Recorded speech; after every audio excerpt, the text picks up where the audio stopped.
everyone, welcome to Arya Public online classes. This is Payal and today we are going to start Advisor English textbook lesson number first. आज हम लोग start करने वाले हैं अपने adviser की book का चैप्टर नंबर फर्स्ट जो कि टेक्स्ट बुक का है, जिसका नाम है 3 questions. Our first chapter is 3 questions means 3 सवाल. ये लेसन 2 पार्ट्स में दिया हुआ है, तो उसी तरह हम इसको रीड आउट करेंगे. तो फर्स्ट पार्ट इसका रीड आउट करते हैं और साथ में मैं आपको होमवर्क भी बता देती हूँ. आज का आपका होमवर्क है, इसमें जितने वर्ड मीनिंग्स आएंगे वो आपको राइट डाउन करके लर्न करने हैं और मुझे सेंड करने हैं, राइट डाउन करके, ओके, और लर्न करने हैं. और at least 2 time you will write the word meanings, okay. तो चलिए स्टार्ट करते हैं. पार्ट 1.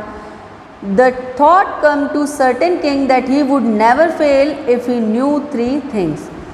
अचानक एक दिन राजा को बैठे बैठे ये ख्याल आया कि अगर वो 3 चीज़ें जान जाए तो वो ज़िंदगी में कभी फेल नहीं होगा. दीज 3 थिंग्स वर, और ये 3 चीज़ें थी. What is the right time to begin something, कुछ भी शुरू करने का सही समय कौन सा होता है. Which people should be listen to, कौन से व्यक्तियों को सुनना चाहिए.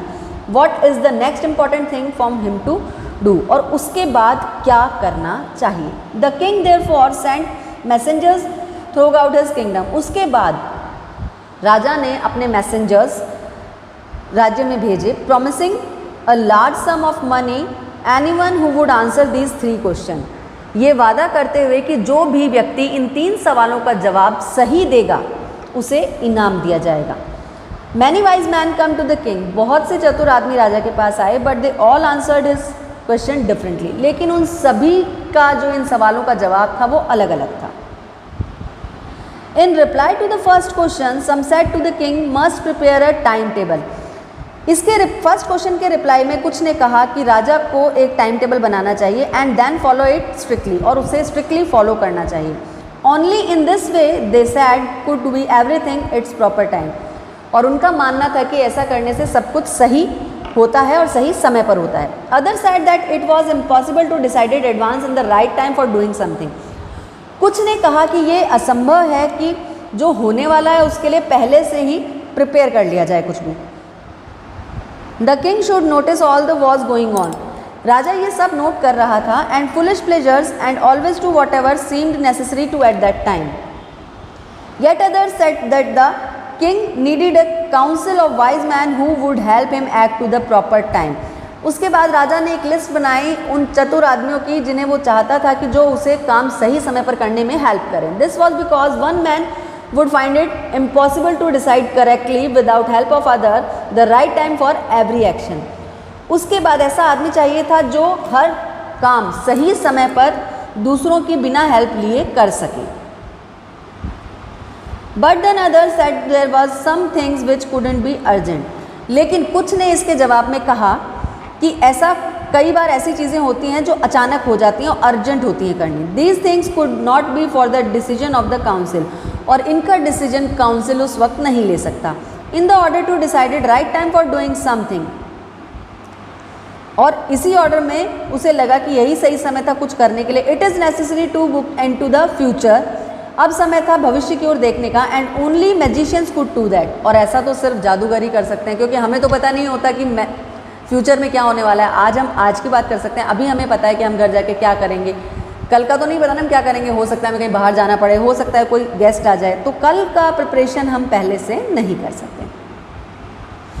इन there the king therefore would have to go magician. उसके बाद राजा ये आंसर सुनकर मैजिशियंस के पास गया. In their answer the second question some said to the people most necessary to the king were his councils, other said to priest, a few others choose the doctor. उसके बाद उसे answers में अपने अलग अलग जवाब मिले. कुछ ने कहा कि उसे प्रीस्ट यानी पादरी के पास जाना चाहिए, कुछ ने कहा कि उसे डॉक्टर्स के पास जाना चाहिए. And yet other said his soldiers were the most necessary. और उसके बाद कहा कुछ ने कि उसके लिए उसके सैनिक सबसे ज़रूरी होने चाहिए. टू द थर्ड क्वेश्चन, और तीसरे सवाल के जवाब में some said science, other choose fighting and get others religious worship.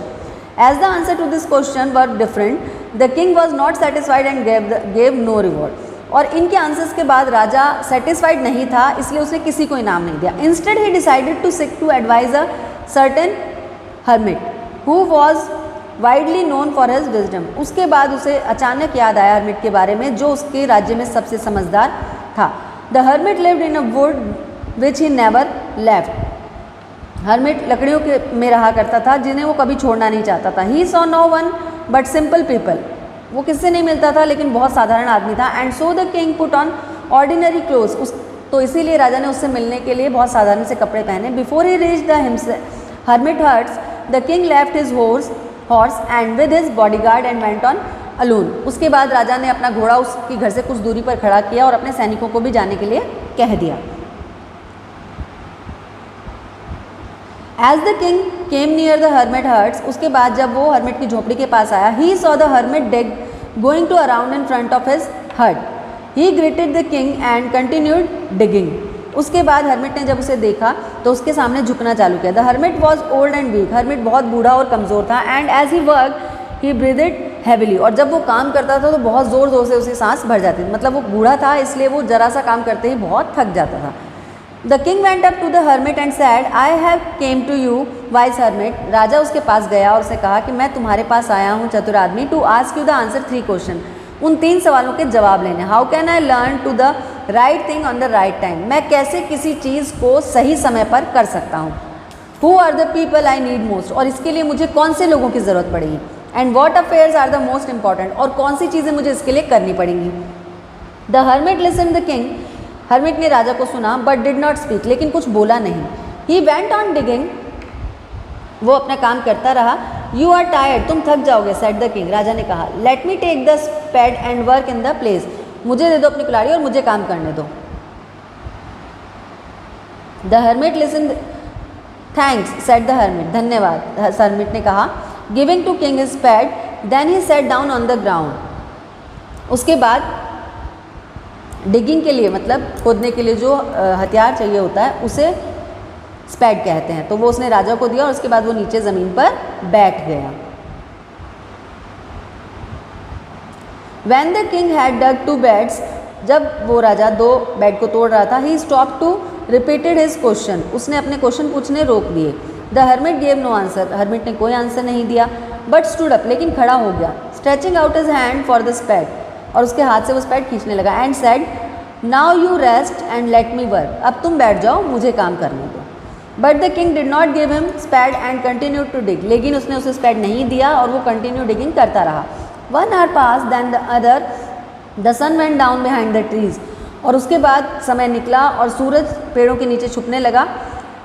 And the last king stuck the spade into the ground and said, और उसके बाद अंत में उसने वो स्पैड नीचे रखा राजा ने और कहा, I came to you wise man for an answer of my question, if you can give me answer tell me so I will return home, मैं तुम्हारे पास 3 प्रश्नों के उत्तर लेने आया था चतुर आदमी, और अगर तुम मुझे दे सको इनके आंसर तो मैं वापस घर जा सकता हूँ। Here comes someone running, said the hermit, इधर आओ, कोई भाग रहा है, हर्मिट ने कहा। अब ये था इस चैप्टर का फर्स्ट पार्ट, जिसमें उसने अलग अलग क्वेश्चन सभी लोगों से पूछे और किसी ने उसे लास्ट में हर्मिट के पास जाने की सलाह दी तो उससे बातचीत की। तो ये आज के हमारे फर्स्ट पार्ट में हमने इतना पढ़ा। अब सेकंड पार्ट में हम लोग पढ़ेंगे हर्मिट उसके आंसर्स क्या देता है, उसके क्वेश्चंस के आंसर क्या उसके आंसर्स होते हैं और कैसे उसकी ये प्रॉब्लम सॉर्ट आउट होती है। तो आज का हमारा जो होमवर्क है वो ये रहेगा कि इसके लास्ट जो पैसेज है, last to last, as the king come near the hermit's hut, यहाँ से ये पैसेज आपको सीन पैसेज है, नोटबुक में करना है, प्लस हार्ड वर्ड्स इसके करने हैं, वर्ड मीनिंग, और इस पैसेज के क्वेश्चन आंसर्स भी करने हैं। तो इतना आज का हमारा ये पार्ट 1 में हमने कंप्लीट किया है। Tomorrow we will start our next part of this chapter, और उसके बारे में हम लोग कल रीड आउट करेंगे और हमें आंसर मिलेगा कि कैसे राजा को अपने तीनों प्रश्नों का उत्तर मिला। Till then have a good day.